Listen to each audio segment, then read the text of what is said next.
শিশুদের জন্য পুষ্টিকর নিরামিষ রেসিপি সম্পর্কিত টিউটোরিয়ালে আপনাদের স্বাগত।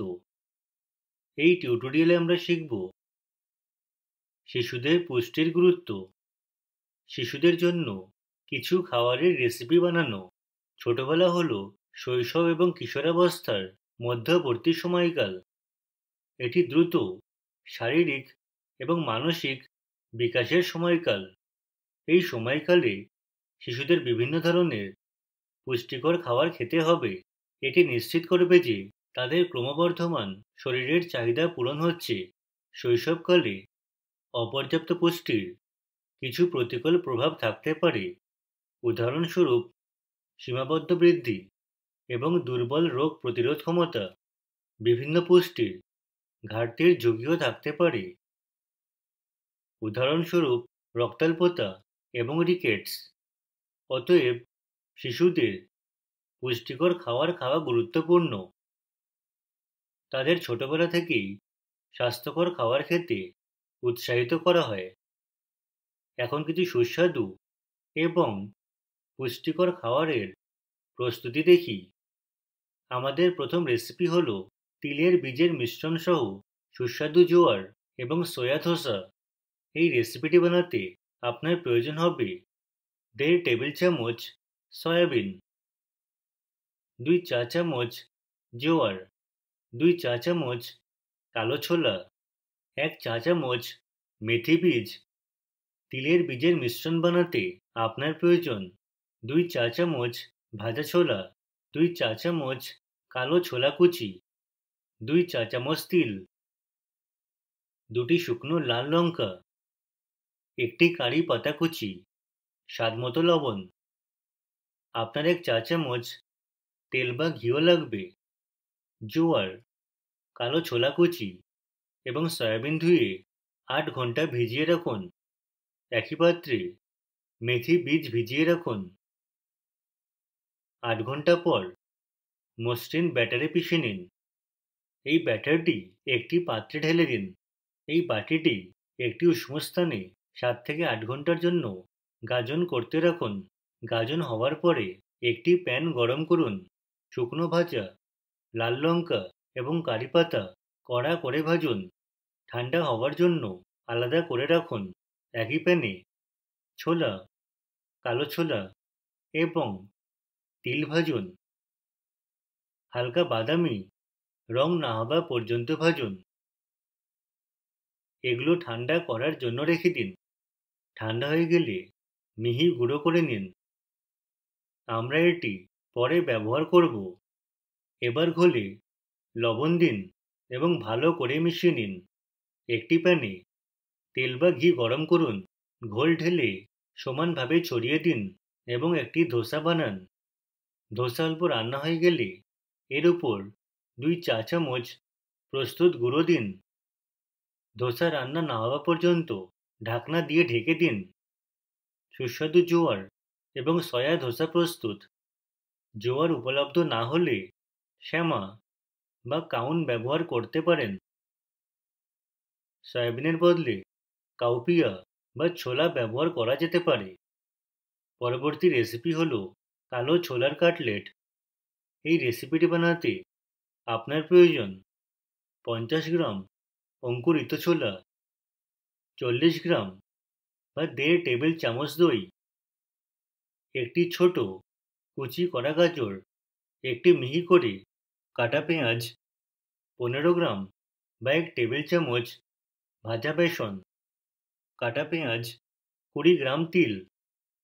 আপনার আরও লাগবে হাফ চা চামচ হলুদ গুঁড়ো, 1 চা চামচ লঙ্কা গুঁড়ো, 1 চা চামচ আদা রসুনের পেস্ট, 2 চা চামচ তেল বা ঘি, স্বাদমতো লবণ।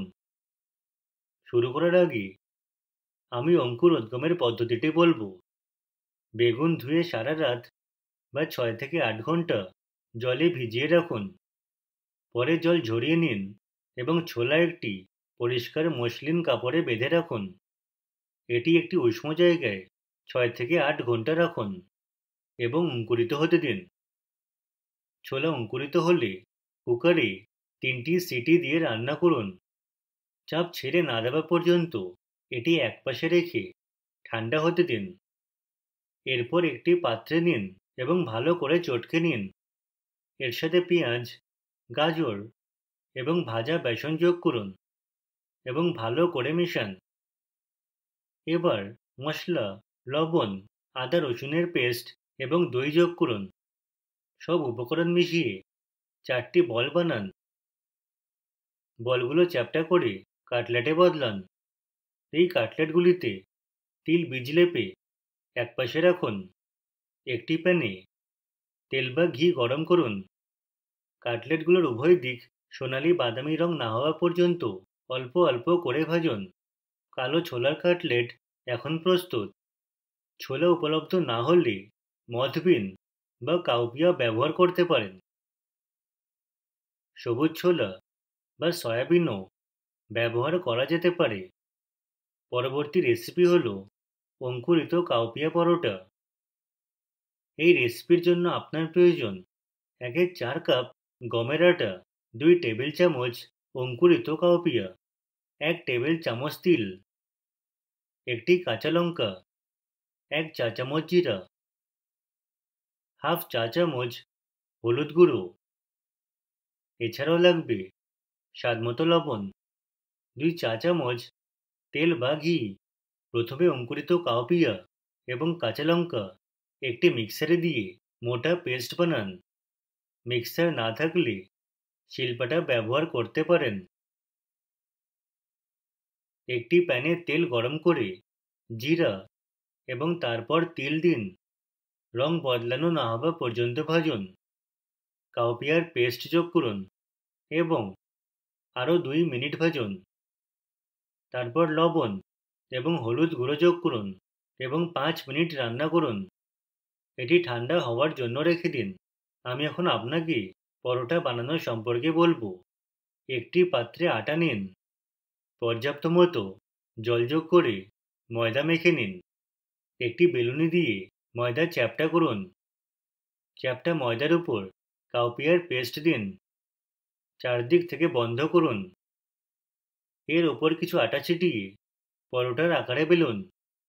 একটি প্যান গরম করুন এবং ঘি বা তেল মাখিয়ে উভয় দিকে সেঁকে নিন। অঙ্কুরিত কাউপিয়ার পরোটা প্রস্তুত। কাউপিয়ার বদলে মুগ বা সবুজ মটর ব্যবহার করতে পারেন। আমাদের পরবর্তী রেসিপি হলো সুস্বাদু অঙ্কুরিত মুগ র্যাপ।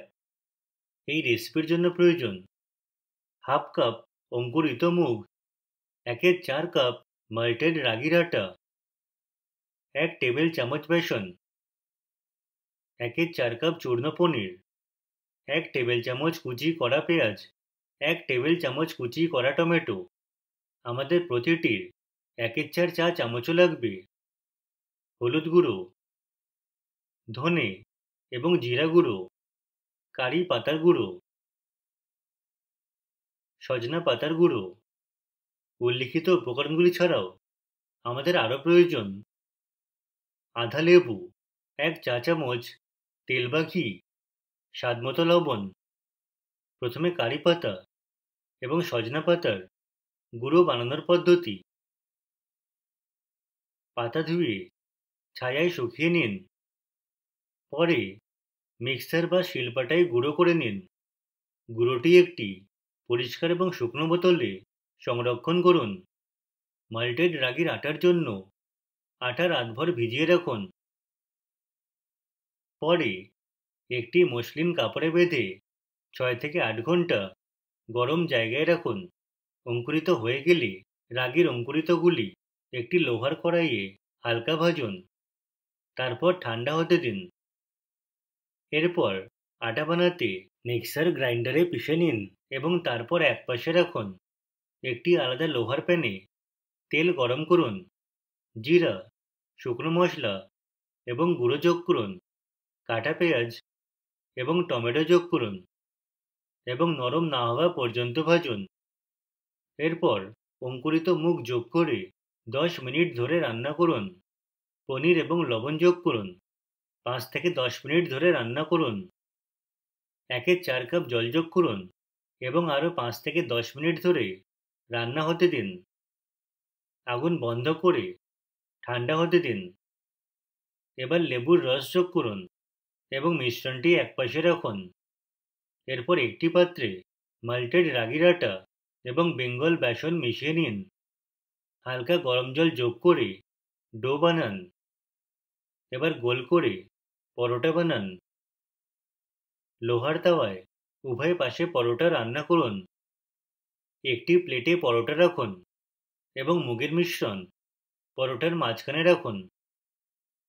এগুলি মুড়িয়ে নিন এবং পরিবেশন করুন। যদি মুগ না থাকে তাহলে মথবিন বা রাজমা ব্যবহার করতে পারেন। পরবর্তী রেসিপি হলো অঙ্কুরিত সয়াবিন কাটলেট। এই রেসিপির জন্য প্রয়োজনীয় উপকরণ হলো 1/4 কাপ সয়াবিন, 1/4 কাপ ভাজা ছোলা, হাফ বিটরুট, 1/4 কাপ সেদ্ধ মটরশুঁটি, 2 টেবিল চামচ ভাজা বাদামের গুঁড়ো, 1 চা চামচ ভাজা বেসন।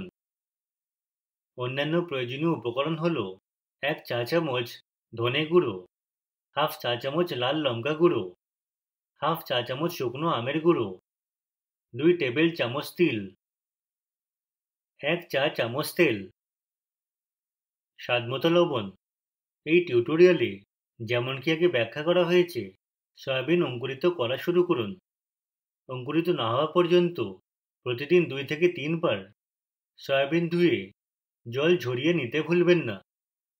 এতে সয়াবিন নষ্ট হওয়া রোধ হবে। সয়াবিন অঙ্কুরিত হতে প্রায় 3 থেকে 4 দিন সময় লাগতে পারে। সয়াবিন অঙ্কুরিত হতে শুরু করলে ছোলা সারা রাত ভিজিয়ে রাখুন। পরের দিন একটি ছাঁকনিতে ছেঁকে নিন। একটি প্রেসার কুকারে ডাল এবং অঙ্কুরিত সয়াবিন একসাথে রান্না করুন। 1 কাপ জল যোগ করে একটি সিটি না দেওয়া পর্যন্ত রান্না করুন। ভাপ বেরোতে দিন এবং তারপর ঠান্ডা হতে দিন। সয়াবিন এবং ডাল একসাথে মিশিয়ে ঘন পেস্ট বানান।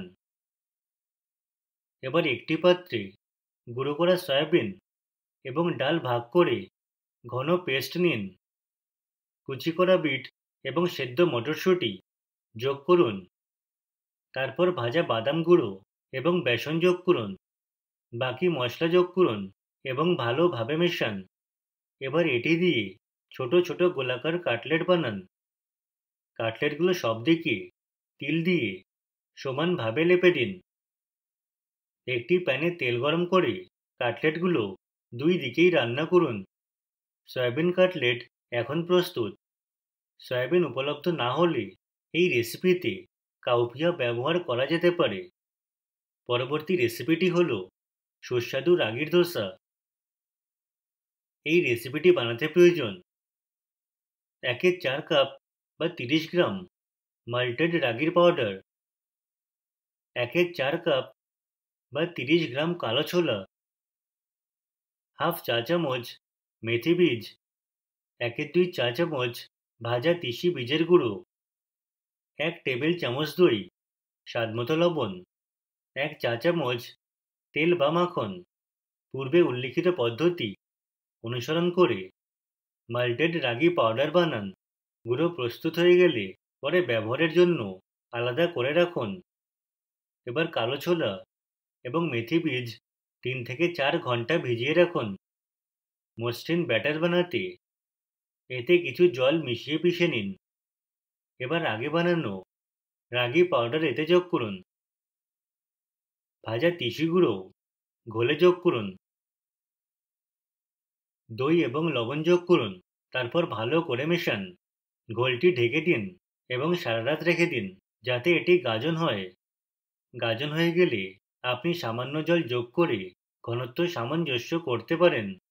একটি প্যানে তেল গরম করুন এবং অর্ধেক পেঁয়াজ দিয়ে এর চারপাশে ছড়িয়ে দিন। 1 চামচ ঘোল প্যানে দিন এবং গোল আকারে ছড়িয়ে দিন। ধীর আঁচে 2 দিকে রান্না করুন। সুস্বাদু রাগি ধোসা প্রস্তুত।